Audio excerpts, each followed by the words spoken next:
Opacity and transparency can be an important characteristic of your paint to understand. And some of that's in the name. So when you look at tubes of paint or jars of paint that say things like cadmium, cobalt, those are metals. So we know those are inorganic. They were never alive. They're not carbon-based forms.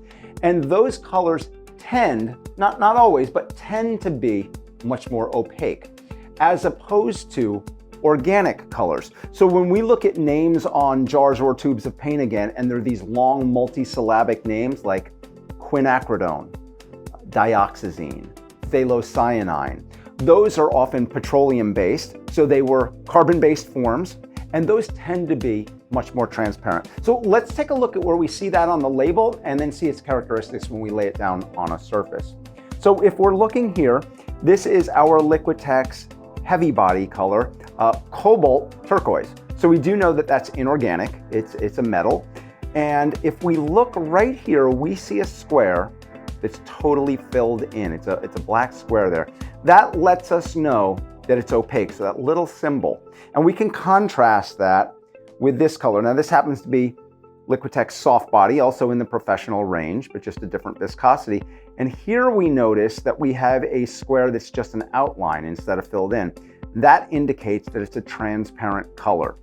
And then the other thing you'll notice, sometimes you might have a jar that has a line, just a line down the middle. It sort of looks like if you're familiar with it, a diver down symbol almost. Half black, half white. And that would indicate that it's semi-opaque or semi-transparent. But let's see what this looks like on a surface. So I have just some black marker down here, and we're going to take the cobalt turquoise. And opacity and transparency can be determined by a number of factors. And let's put down our quinacridone right next to it as well. Really beautiful, bright red color. So some of those factors are the size of the pigment particles. Now, certainly with heavy body here, one of it's the thickness of the paint layer as well. That's one thing that'll come into play. And let's spread down that quinacridone.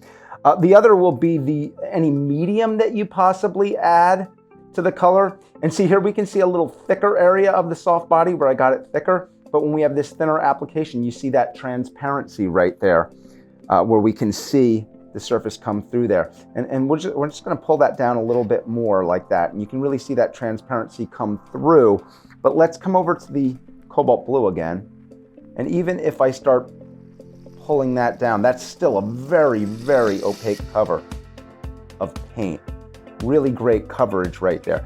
And the last thing would be the refraction indices of the pigment. So how the pigment particles scatter light. So the one thing you really want to keep in mind is pay attention to the label. It has a lot of great information on there. And if you're looking for coverage, I'm going to go for an opaque color. That's going to be a lot easier to cover things than a transparent color.